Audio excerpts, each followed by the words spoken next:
ಈ costume designs ಮಾಡುವಾಗ ನಿಮಗೆ ಬರುವಂಥ ಚಾಲೆಂಜಿಂಗ್ ಏನು? ಅದರಲ್ಲೂ ಈ ತನಿಷಾ ಅವರಿಗೆ ಮಾಡಬೇಕಾದ್ರೆ ಏನು ಚಾಲೆಂಜಸ್ ನಿಮಗೆ ಎದುರಾಗುತ್ತೆ? ಸ್ಪೆಸಿಫಿಕ್ ಆಗಿ ಅವರಿಗೆ ಮೇನ್ ಫ್ಯಾಬ್ರಿಕ್, ಬಿಕಾಸ್ ಅವ್ರು ತುಂಬ ದಪ್ಪ ಕಾಣಬಾರ್ದು, ಅದನ್ನು ಕಾನ್ಸಂಟ್ರೇಟ್ ಮಾಡ್ತೀವಿ. ಕೆಲವೊಂದೊಂದು ಫ್ಯಾಬ್ರಿಕ್ಸ್ ನಾವು ತೊಗೋಬೇಕಾದ್ರೆ ನೋಡಿಕೊಂಡೇ ತೊಗೋಬೇಕಾಗತ್ತೆ, ಫಾಲ್ ಇರೋ ಫ್ಯಾಬ್ರಿಕ್ಸ್, ಸಾಫ್ಟ್ ಆಗಿರೋವಂಥದ್ದು. ಆ್ಯಂಡ್ ಸ್ವಲ್ಪ ಅವರಿಗೆ ಇರಿಟೇಷನ್ ಆಗಬಾರ್ದು ಆ್ಯಕ್ಚುಲಿ, ಬಿಕಾಸ್ ಆ ಸೀಕ್ವೆನ್ಸ್ ಎಲ್ಲ ಇದ್ದರೆ ಅವ್ರಿಗೆ ಇಷ್ಟಪಡಲ್ಲ. ಅವರು ಸ್ವಲ್ಪ ಸೆನ್ಸಿಟಿವ್ ಸ್ಕಿನ್ ಅಂತ ಮೊದಲೇ ಮೆನ್ಷನ್ ಮಾಡಿದರು ಅವರು. ಸೊ ಆ ಥರ ಇರಬೇಕಾದ್ರೆ ಅದೊಂದೆಲ್ಲ ನೋಡಿಕೊಂಡು ತೊಗೋಬೇಕಾಗತ್ತೆ. ಕೆಲವೊಂದೊಂದು ಪಾರ್ಟಲ್ಲಿ ನಮಗೆ ಅದು sequence is the richest fabric actually, ಆ ಥರ ಚೆನ್ನಾಗಿ ಕಾಣುತ್ತೆ ಅಂತ ಇರುತ್ತೆ.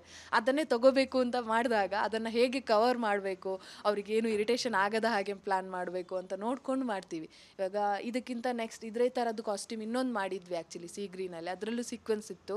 ಸೊ ಅದಕ್ಕೆ ಓವರ್ ಕೋಟ್ ಎಲ್ಲ ಪ್ಲ್ಯಾನ್ ಮಾಡಿ ಅದನ್ನು ಆಲ್ ಓವರ್ ಪೈಪಿಂಗ್ ಎಲ್ಲ ಆ್ಯಡ್ ಮಾಡಿಬಿಟ್ಟು ಮಾಡಿದ್ದೀವಿ.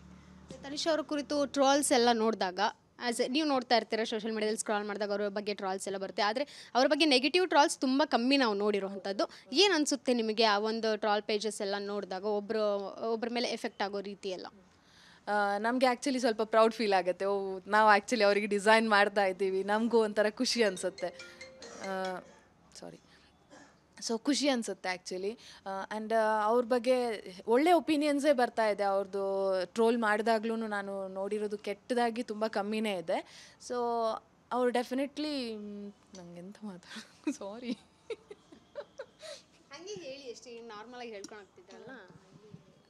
ಸೊ ಅವ್ರದ್ದು ಆ್ಯಕ್ಚುಲಿ ಬ್ಯಾಕ್ಗ್ರೌಂಡ್ ಹೇಗಿತ್ತು, ಅವ್ರು ಹೇಗೆ ಬೆಳೆದು ಬಂದಿದ್ದಾರೆ, ಅದನ್ನೆಲ್ಲ ನಮಗೆ ಸ್ವಲ್ಪ ಗೊತ್ತಿರೋದ್ರಿಂದ ಸೋಷಿಯಲ್ ವರ್ಕ್ಸ್ ಎಲ್ಲ ತುಂಬ ಮಾಡ್ತಾಯಿದ್ರು. ಅವರು ಹೆಲ್ಪಿಂಗ್ ನೇಚರ್ ಇದ್ದರು.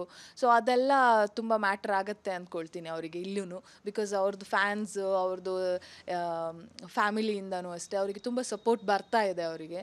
ಸೊ ಅದನ್ನೆಲ್ಲ ನೋಡ್ಲಿಕ್ಕೆ ಹೋದರೆ ಅವ್ರ ಬಗ್ಗೆ ಏನು ಅಷ್ಟೊಂದು ಟ್ರೋಲ್ ಆಗ್ತಾ ಇಲ್ಲ ಅಂತ ಅಂದ್ಕೊಳ್ತೀನಿ ನಾನು. 100% ಇರ್ತಾರೆ. ನನಗೊಂದು ಕಾನ್ಫಿಡೆಂಟ್ ಇದೆ, 100% ಇರಬೇಕು ಅವರು. ಬಿಕಾಸ್ ಅವ್ರ ಬಗ್ಗೆ ತುಂಬ ಒಳ್ಳೆ ಒಪಿನಿಯನ್ಸ್ ಇದೆ ತುಂಬ ಜನರಿಗೆ. ಹಾಗಾಗಿ 100% ಇರ್ತಾರೆ ಅಂದ್ಕೊಳ್ತೀನಿ. ತನಿಷಾ ಅವರ ಬ್ಯಾಕ್ಗ್ರೌಂಡ್ ಇರ್ಬೋದು, ಅವರು ಬಂದಿರುವಂಥ ಕಷ್ಟದಲ್ಲಿ, ಅದ್ರ ಜೊತೆಗೆ ಅವರು ಸಿನಿಮಾ ಮಾಡಿರುವಂಥದ್ದು ಎಲ್ಲನೂ ನೋಡಿದ್ದೀವಿ.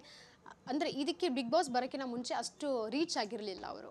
ಬಿಗ್ ಬಾಸ್ ಬಂದಮೇಲೆ ತುಂಬ ಜನಕ್ಕೆ ರೀಚ್ ಆಗಿದ್ದಾರೆ. ಬೆಂಕಿ ಅನ್ನೋ ಒಂದು ಟೈಟಲಿಂದನೇ ಗುರುತಿಸ್ಕೊಂಡಿದ್ದಾರೆ. ಜೊತೆಗೆ ಈಗ ನೀವು ಅವ್ರದ್ದು ಬಟ್ಟೆಗಳು ಡಿಸೈನ್ ಮಾಡ್ತಿರೋವಂಥದ್ದು ನೀವು ಕೂಡ ಗುರುತಿಸ್ಕೊಳ್ತಾ ಇದ್ದಾರೆ. ಈ ಖುಷಿ ಹೇಗೆ ಅನ್ನಿಸ್ತಾ ಇದೆ, ಒಬ್ಬರಿಂದ ಇನ್ನೊಬ್ಬರು ಬೆಳೆಯೋದು? ತುಂಬ ಖುಷಿ ಆಗ್ತಾ ಇದೆ ಆ್ಯಕ್ಚುಲಿ. ನಾವು ಅಂದ್ಕೊಂಡಿರಲಿಲ್ಲ, ಬಿಕಾಸ್ ಅವ್ರು ತನಿಷಾ ಅವರೇ ಡೇ 1ಗೆ ಎಂಟ್ರಿ ಆದಾಗ ಹೇಳಿರೋ ಮಾತು, ಅವರಿಗೆ ಯಾರಾದರೂ ಬಿಟ್ಟು ಹೋದಾಗ ಬಂದಿರೋ ಚಾನ್ಸಸ್ ಸಿಗೋದರಲ್ಲಿ ಅವರಿಗೆ ಸಿಗ್ತಾಯಿತ್ತು ಅಂತ. ಲೈಕ್ ಆ್ಯಕ್ಟಿಂಗ್ ಆಗಿರ್ಬೋದು, ಯಾವುದಾದ್ರೂ ಫೀಲ್ಡೆಲ್ಲ. ಬಟ್ ಅವರಿಗೆ ಅಂತ ಇವಾಗ ಒಂದು ಪ್ಲ್ಯಾಟ್ಫಾರ್ಮ್ ಸಿಕ್ಕಿದೆ, ಅವರು ಬೆಳಿಬೋದು ಅನ್ನೋದು ಇವಾಗ ಹೆಚ್ಚಿನ ಜನರಿಗೆ ಗೊತ್ತಾಗಿರುತ್ತೆ. ಇಂಡಸ್ಟ್ರಿಯಲ್ಲೂ ಅಷ್ಟೇ ಎಲ್ಲರೂ ನೋಡಿರ್ತಾರೆ ಬಿಗ್ ಬಾಸ್ ಅಂತ ಬಂದಾಗ. ಬಿಕಾಸ್ ಅವ್ರದ್ದು ಏನು ಸ್ಕಿಲ್ಸ್ ಇದೆ ಅದನ್ನೆಲ್ಲ ಇವಾಗ ಅವ್ರು ಓಪನ್ ಅಪ್ ಆಗಿ ನೋಡ್ತಾ ಇರ್ತಾರೆ. ಅವ್ರು ಆ್ಯಂಕರಿಂಗ್ ಮಾಡ್ತಾಯಿದ್ರು, ಆ್ಯಂಡ್ ದೆನ್ ಆ್ಯಕ್ಟಿಂಗ್ ಫೀಲ್ಡಲ್ಲೂ ಅಷ್ಟೇ ಚೆನ್ನಾಗೇ ಮಾಡ್ತಾಯಿದ್ರು.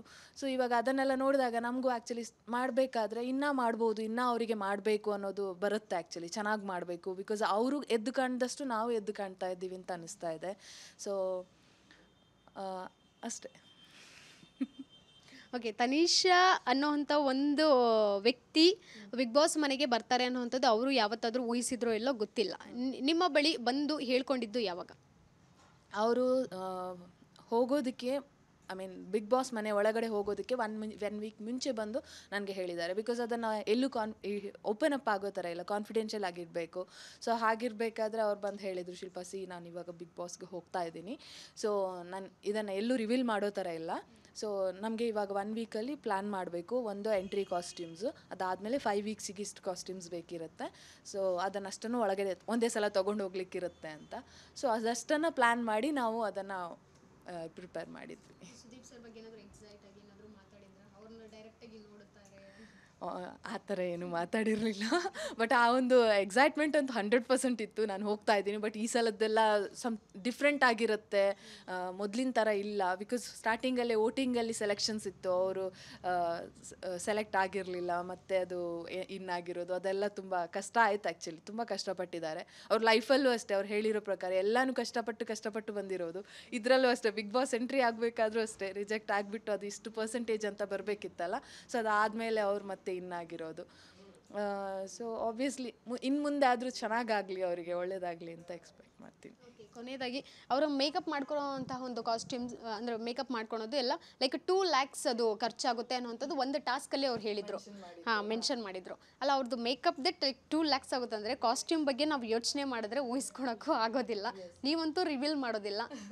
ಅಟ್ಲೀಸ್ಟ್ ಅದ್ರ ಬಗ್ಗೆ ಏನು ಹೇಳ್ತೀರಾ ಹೇಳಿ. ಅವ್ರ ಮೇಕಪ್ ಬಗ್ಗೆ ತುಂಬ ಪರ್ಟಿಕ್ಯುಲರ್ ಇದ್ದರು. ನಾನು ಯಾರಿಗೂ ಬಿಟ್ಕೊಡಲ್ಲ, ಬಿಕಾಸ್ ನನ್ನ ಐಟಮ್ಸ್ ನಾನೇ ಯೂಸ್ ಮಾಡೋದು. ಅದನ್ನು ತುಂಬ ಮೆನ್ಷನ್ ಮಾಡಿದರು. ಅದೇ ಥರನೇ ನನಗೆ ನನ್ನ ಲುಕ್ಕಲ್ಲೂ ಅಷ್ಟೇ ಶಿಲ್ಪ ಎಲ್ಲೂ ಕಾಂಪ್ರಮೈಸ್ ಆಗಲಿಕ್ಕಿಲ್ಲ. ಸೊ ಅದು ಚೆನ್ನಾಗಿ ಬರಬೇಕು, ಎಂಥದೇ ಆಗಲಿ ಏನಾದರೂ ನೀಟಾಗಿ ಪ್ಲ್ಯಾನ್ ಮಾಡಿಬಿಟ್ಟು ಚೆನ್ನಾಗೇ ಮಾಡಿ, ಏನೂ ವರಿ ಮಾಡಬೇಡಿ ಅಂತ ಆ ಥರ ಹೇಳಿದರು. ಸೊ ಅದೇ ಥರನೇ ಮಾಡ್ಕೊಂಡು ಬಂದಿದ್ದೀವಿ. ಐ ಹೋಪ್ ಅವರು ಲೈಕ್ ಮಾಡಿದ್ದಾರೆ ಅಂದ್ಕೊಳ್ತೀನಿ. ನೋಡ್ಬೇಕಿನ್ನ ಹೊರಗೆ ಬಂದ ಮೇಲೆ ಮಾತಾಡಿಬಿಟ್ಟು ಏನು ಕಂಪ್ಲೇಂಟ್ಸ್ ಇತ್ತು ಅವ್ರದ್ದು ಅದೆಲ್ಲ ನಮಗೆ ಗೊತ್ತಾಗತ್ತೆ.